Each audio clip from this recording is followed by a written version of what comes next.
2 God நைட்ஸை எப்படி சமாளிக்க போகிறோம்னு யோசிச்சுட்டு இருக்கும்போது இன்னும் 2 எக்ஸ்ட்ரா காட் நைட்ஸ் உள்ளே இறங்கியிருக்காங்க. அதில் ஒருத்தரோட power one of the most powerful creature in eastern mythology green பவரோடு இறங்கியிருக்கிறாரு.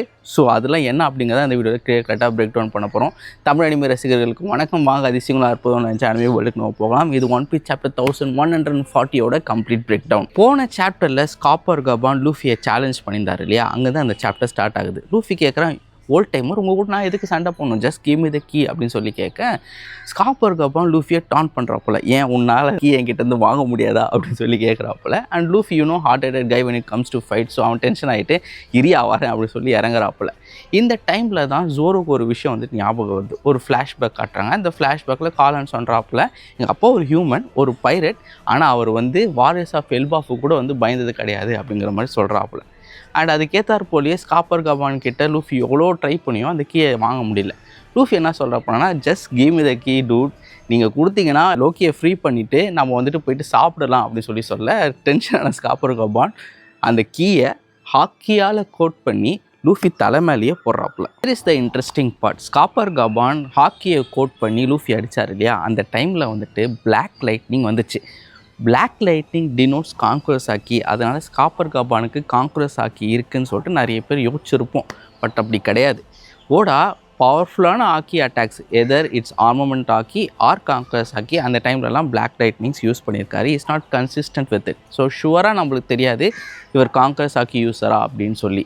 ஸோ நம்மளுக்கு ஒரு வியூவர் காலியோ இல்லை சாப்டர்ஸில் யாராச்சும் இவருக்கு கான்குரஸ் ஆக்கி இருக்குதுன்னு மென்ஷன் பண்ணாரோயே நம்மளுக்கு டெஃபினட்டாக ஸ்காப்பர் கபானுக்கு கான்குரஸ் ஆக்கி இருக்கா இல்லையான்னு சொல்லி தெரியாது.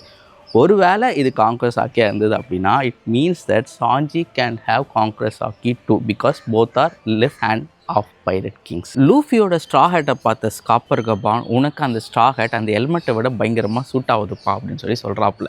அண்ட் அதுக்கு லூஃபி, இது என்னோடய ட்ரெஷர், இது நான் ஷாங்க்ஸுக்காக பாதுகாத்துக்கிட்டு இருக்கேன், அதை திரும்ப அவர்கிட்ட நான் கொடுக்க போகிறேன், அதுக்காக I am holding on to it அப்படிங்கிற மாதிரி சொல்கிறான். ஓ, அதை அவங்ககிட்ட தரலையா, you are just holding on to it, what a cheapskate அப்படின்னு சொல்லிட்டு ஸ்காப்பர் கபான் ஷாங்க்ஸை கலாய்க்கிறாப்புல.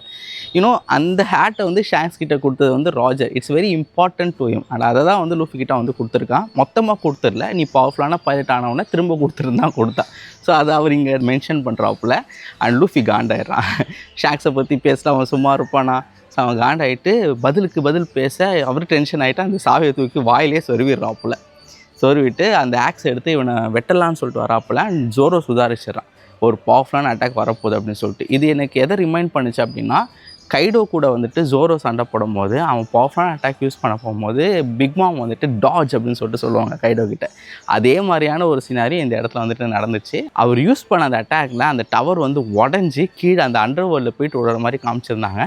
அண்ட் லூஃபி அண்ட் ஜோரோ, இவர் சாதாரண ஆள் கிடையாது, இவர்கிட்ட எக்ஸ்ட்ரீமாக ஃபைட் பண்ணால் தான் ஜெயிக்க முடியும் அப்படின்னு சொல்லிட்டு லூஃபி கோஸ் இன் டு கியர் 5 and Zoro started to use haki. So இவங்க 2 பேருமே ரெடி ஆகுறாங்க ஸ்காப்பர் கபான் கூட ஃபைட் பண்ணுறதுக்கு. லூஃபியோட கியர் 5 ஃபார்மை பார்த்த ஸ்காப்பர் கபான், இதுதான் எல்லாரும் என்கிட்ட சொல்கிறேன் இந்த ஒயிட் ஃபார்மா அப்படின்னு சொல்லி கேட்டிருந்தாப்போல. எனக்கு ஒரு டவுட், எப்படி திடீர்னு அவர் கையில் 2 ஆக்ஸ் வந்துச்சு, இவ்வளோ நேரம் அதை அவர் எங்கே ஒழிச்சு வச்சுருந்தாரு? That's not the important doubt. The important doubt is, இதை ஏன் ப்ரோ நீங்கள் ஒயிட் ஃபார்ம்னு சொல்கிறீங்க ப்ரோ? இது நீக்கான்னு உங்களுக்கு தெரியாதா? You are one of the few who know everything, right? You are one of the Roger pirates. You are left hand of the pirate king. உங்களுக்கு இது நீக்கான்னு தெரியாதா? ஒருவேளை நீங்கள் பார்த்து படித்த நீக்கா இது கிடையாதா? ஒருவேளை நீக்காவுக்கு நிறைய ஃபார்ம்ஸ் இருக்கா அப்படின்னு சொல்லி நிறைய டவுட்ஸ் இந்த ஒரு ஸ்டேட்மெண்ட் மூலமாகவே எனக்கு வருது. லூஃபியும் ஜோரும் இவர் அட்டாக் பண்ண ட்ரை பண்ணும்போது நான் எதுக்காக இங்கே வந்தனோ, எதை பார்க்கணும்னு நினச்சா அதை பார்த்துட்டேன். I am not here to fight, நான் சண்டை போட வரலை அப்படின்னு சொல்லிட்டு இவர் கிவ் அப் பண்ணிடுறாப்புல. அண்ட் கீயும் அவங்ககிட்ட கொடுத்துட்டு இந்த எல்பாஃப் பார்க்க முடியும் போது, அதாவது நீங்கள் இங்கேருந்து கிளம்பும் போது எல்பாஃப் சேஃபாக இருந்ததுன்னா நீங்கள் எங்கன்னா பாருங்கள் அப்படின்னு சொல்லி சொல்கிறாப்புல. அண்ட் லூஃபி, நான் ஏன்டா உன்னை பார்க்கணும் அப்படிங்கிற மாதிரி பதில் கேட்டா. டடரடன் டட.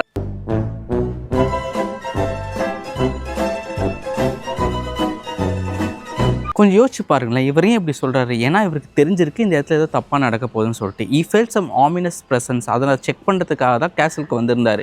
ஸோ அது எல்லாத்தையும் வச்சு தான் இந்த இடத்துல தப்பாக இது நடக்க போகுது, எல்பாஃப் நீங்கள் போகும்போது சேஃபாக இருந்தால் என்னை வந்து பாருங்கள் அப்படிங்கிற மாதிரி சொல்கிறாரா? இல்லை லோக்கி ஆக்சுவலாக கெட்டவன் அண்ட் இவனுங்க வந்து அவனை சேவ் பண்ண ட்ரை பண்ணிகிட்டு இருக்கானுங்க, அவன் வந்தானே ஏதாச்சும் பண்ணிடுவான், அதுக்கப்புறம் எல்பாஃப் சேஃபாக இருக்காதுன்னு யோசிச்சு இப்படி சொல்கிறாரான்னு சொல்லிட்டு நம்மளுக்கு ஷுவர் ஷார்ட்டாக தெரியலை. அடுத்து நம்மளுக்கு 20 வயதிற்கும் மேலான ஜெயன் கிட்ஸ் படிக்கிற வால்டர் ஸ்கூலை வந்து காட்டுறாங்க. அவங்க வானத்தில் ஏதோ வித்தியாசமான விஷயத்தை வந்து பார்க்குறாங்க. Is it a bird, is it a flight? No, it's Gunko and Shamrock. Gunko அவளோட பவர்ஸை யூஸ் பண்ணி 2 காட்னைட்ஸ் வந்துட்டு சம்மன் பண்ணுறாங்க. ஒருத்தர் பேர் வந்துட்டு செயின்ட் சம்மர்ஸு ஃப்ரம் ஷெப்பர்ட் ஃபேமிலி, இன்னொருத்தர் பேர் வந்துட்டு செயின்ட் கிரின் காமோ, அவரோட ஃபேமிலி வந்துட்டு லிமோசிவ். இப்போ இந்த ஃபேமிலி நேம்ஸ்லாம் வச்சு நம்மளுக்கு இப்போ வரையும் தெரிஞ்சால் அந்த 20 ராயல் ஃபேமிலிஸ் யார் யார் அப்படின்னு சொல்லிட்டு வந்துட்டு பார்ப்போம். ஒன்று வந்து Nerona family, Nefertari family, Don Quixote family, Shepherd family, Topman family, Ethanbaron family, Marcus family, Jaygarcia family.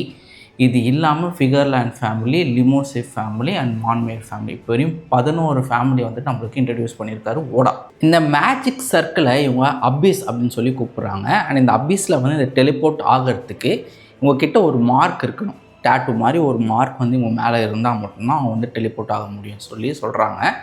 And இந்த மேஜிக் சர்க்கிள் இருக்கிற அந்த டயாமீட்டருக்குள்ளே என்ன திங் இருந்தாலுமே அதுவுமே கூட சேர்ந்து சமன் ஆகிடும் போல் இருக்குது.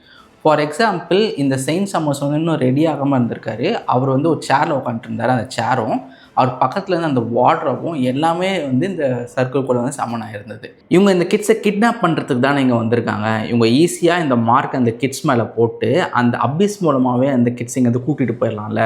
பட் இவங்க அந்த கிட்ஸை ஷிப்பில் தான் கூப்பிட்டு போகணுன்னு பேசிக்கிட்டு இருக்காங்க. மீனிங் இவங்களால் அந்த கிட்ஸ் மேலே மார்க்கு போட முடியாது, வேறு யாராவது தான் இவங்க மேலே அந்த மார்க்கை போட்டிருக்காங்க. வேற ஒருத்தரோட பவரு, அந்த பவரை இவங்க மேலே பிஸ்டோ பண்ணிடுறாங்க நம்ம எடுத்துக்கலாம். இல்லை அப்படின்னா இவங்க வந்து வேர்ல்டு நோபல்ஸ், நாங்கள் தாண்டா கெத்து, நாங்கள் தாண்டா எல்லாம், நான் தான் அப்படிங்கிற மாதிரி இவங்க இருக்காங்க. மற்றவங்க மேலே இந்த மார்க் போடுறதுக்கு அவங்க ரொம்ப சின்னவங்க, அவங்க மேலே எதுக்கு நம்ம அதை போடுறது அப்படிங்கிற மாதிரி யோசிக்கிற மாதிரி கூட நம்ம எடுத்துக்கலாம். அண்ட் இவங்க 2 பேருக்குமே அந்த செயின்ட்ன்ற டைட்டிலும் ஃபேமிலி நேம்ஸும் வந்து ஓடா போட்டிருந்தாரு. பட் குன்கோவுக்கு அதெல்லாம் கிடையாது, ஷீஸ் ஜஸ்ட் குன்கோ அப்படிங்கிற மாதிரி தான் கொடுத்துருக்காரு. மீனிங் அவள் வந்துட்டு இந்த 20 ஃபேமிலிஸ்குள்ளே வந்துட்டு வர மாட்டா, மேபி ஒரு டிராஃப்ட் மூலமாக உள்ளே எடுத்துகிட்டு வந்திருக்காங்கன்ற மாதிரி கூட நம்ம எடுத்துக்கலாம். அண்ட் ஒருத்தருக்கு வந்து கிரின் டிரான்ஸ்ஃபர்மேஷன் வந்து கொடுத்துருந்தாரு. Dude, Kirin is one of the most powerful being in eastern mythology. ஓகேவா? ஜாப்பனீஸாக அது யோக்கையாக கன்சிடர் பண்ணாலுமே அது ஒரு நல்ல யோக்கா, ஒரு good and gentle being. Some even consider it a god, அந்த ரொம்ப பவர்ஃபுல்லான ஒரு பீயிங். அந்த பீயிங்கை வந்துட்டு காட் நைட் ஒருத்தருக்கு வந்துட்டு ஓடா வந்து கொடுத்துருக்காரு. அண்ட் இந்த கிரின் டிரான்ஸ்ஃபர்மேஷன் வந்து பார்த்திங்கன்னா இந்த கேரக்டர் டிசைனே வந்துட்டு ஒரு மாதிரி கூஃபியாக, ஃபன்னியாக, இன்னசென்ஸாக இருக்குது. அந்த கண்கள்லாம் கூட வந்து மோமோனோஸ்கி சின்ன அந்த ட்ராகனாக இருக்கும்போது கண்கள் இருக்கும், அந்த இன்னசென்ஸான அந்த கண்கள்லாம் வந்து போட்டு ஓடா பண்ணியிருக்காரு. அண்ட் ரொம்பவே நோட் பண்ணக்கூடிய விஷயம் என்னன்னு சொல்லி கேட்டிங்கன்னா அந்த ஒயிட் க்ளவுட்ஸ். இப்போ வரையும் நம்ம அந்த வில்லன்ஸாக பார்த்தவங்க எல்லாருக்குமே வந்து பிளாக் க்ளவுட்ஸ் தான் வந்துட்டு இருந்திருக்கு. லூச்சி எடுத்துக்கோங்க, காக்கு எடுத்துக்கோங்க, இந்த 5 எல்டர்ஸ் எடுத்துக்கோங்க, அதுக்கப்புறமா இப்போ ரீசெண்டாக செர்பரஸ், எல்லாத்துக்குமே வந்துட்டு அந்த பிளாக் க்ளவுட்ஸ் தான் வந்துட்டு இருந்துச்சு. பட் இந்த கேரக்டருக்கு வந்துட்டு ஒயிட் க்ளவுட்ஸ் வந்து கொடுத்துருக்காரு. கிரின்ன்றது ஒரு நல்ல பீயிங், அதனால் அதுக்கு வந்து ஒயிட் க்ளவுட் கொடுத்துருக்காரா, இல்லை இந்த பர்சனே நல்ல ஒரு இன்னசென்ட்டு, அதனால தான் அவருக்கு வந்து ஒயிட் க்ளவுட் வந்து கொடுத்துருக்காரான்னு சொல்லி நம்மளுக்கு ஷுவர் ஷார்ட்டாக தெரியலை. அண்ட் இந்த 2 கேரக்டர்ஸ்க்குமே ஓடா வெப்பன்ஸ் வந்து கொடுத்துருந்தாரு. இந்த கிரின் காமோ அப்படிங்கிறவர் வந்து ஒரு ட்ரைடண்ட் வச்சுருக்காரு, சம்மர்ஸுங்கிறவர் ஒரு ஸ்வாட் வச்சுருக்காரு. இது 2மே சுப்ரீம் கிரேட் ஸ்வாட்ஸாக இருக்கணும்னு சொல்லி நான் சஸ்பெக்ட் பண்ணுறேன். இது மட்டும் கிடையாது, ஷாம்ராக் கிட்டேயுமே ஒரு ஸ்வாட் இருக்குது, அண்ட் நம்ம ஷாங்க்ஸ் கிட்டேயுமே ஒரு ஸ்வாட் இருக்குது இல்லையா, அது இன்னும் வந்து அன்னோன் கேட்டகரியில் தான் இருக்குது. இது 2மே கூட வந்துட்டு சுப்ரீம் கிரேடாக தான் இருக்கும்னு சொல்லி நான் நினைக்கிறேன். உங்களுக்கு ஸ்வாட்ஸ் பற்றி இன்னும் நிறைய தெரியணும் அப்படின்னா அதுக்கு தனியாக ஒரு வீடியோவே மேக் பண்ணியிருக்கேன். அந்த வீடியோ நீங்கள் இன்னும் செக் பண்ணல அப்படின்னா இங்கே லிங்கை பாப்பப் பண்ணுறேன், அண்ட் டிஸ்கிரிப்ஷனில் ஷேர் பண்ணுறேன், கண்டிப்பாக போயிட்டு செக் பண்ணி பாருங்கள். நான் ஒரு காட் நைட்டை தானே கேட்டேன், எதுக்கு 2 காட் நைட்ஸை சமன் பண்ணியிருக்கேன் அப்படின்னு சொல்லி கேட்கும் போது அந்த காட் நைட்ஸ் எக்ஸ்பிளைன் பண்ணுறாங்க. மெரிஜோய்ஸில் இப்போ சுச்சுவேஷன் ரொம்ப டயராக இருக்குது. ரெவல்யூஷனரி ஆர்மி மெரிஜோய்ஸ் மேலே முற்றுகையிட்டிருக்காங்க. ஸோ அங்கே ப்ராப்ளமேட்டிக்காக இருக்குது கேப்டன், நீங்கள் உடனே திரும்ப அங்கே போகணும் அப்படிங்கிற மாதிரி இந்த கார்டன்ஸ் வந்து எக்ஸ்பிளைன் பண்ணுறாங்க. நிறைய பேர் வந்துட்டு ஷாம்ராக்கும் லூஃபியும் மீட் பண்ணுற இந்த ஆப்பர்ச்சுனிட்டியை ஓடா வேஸ்ட் பண்ணிட்டாரு அப்படின்னு சொல்லிட்டு சொல்கிறாங்க. நானுமே அந்த ஒரு கும்பலில் தான் இருந்தேன். பட் ரைட்டிங் ஸ்டாண்ட் பாயிண்ட் வந்து யோசிச்சு பார்த்தோன்னு வச்சுக்கோங்களேன், லூஃபி அண்ட் ஷாங்க்ஸ் மீட் பண்ணுறது one of the most awaited moments in One piece.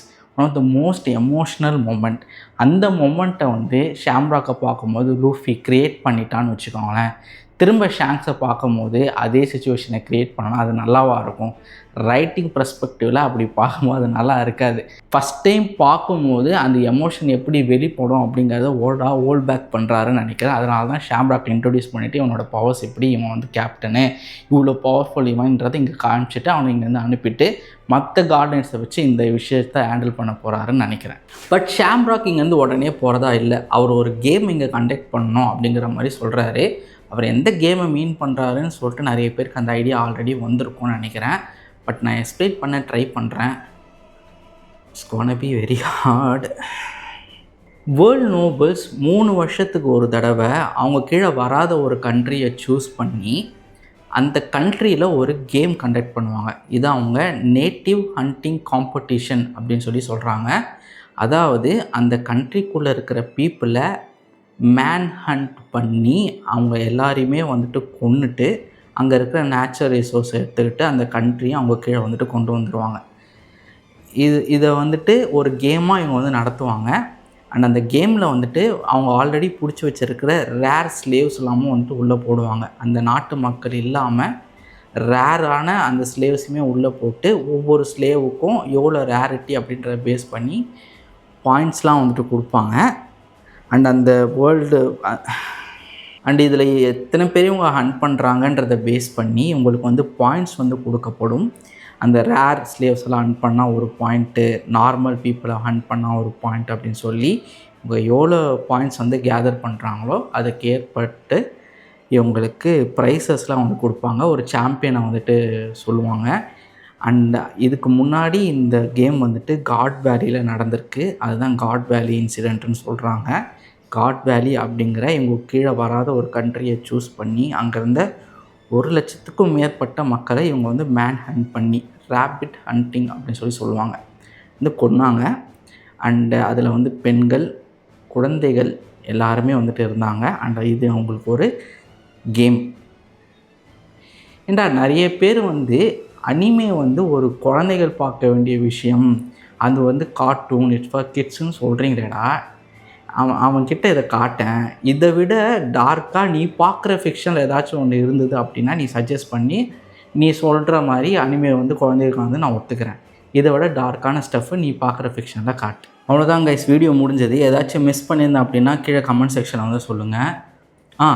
ஸ்காப்பர் கபான் வந்துட்டு ஏற்கனவே இந்த ப்ரெசன்ஸை ஃபீல் பண்ணி தானே இந்த கேசலுக்கு வந்துட்டு வந்தார்.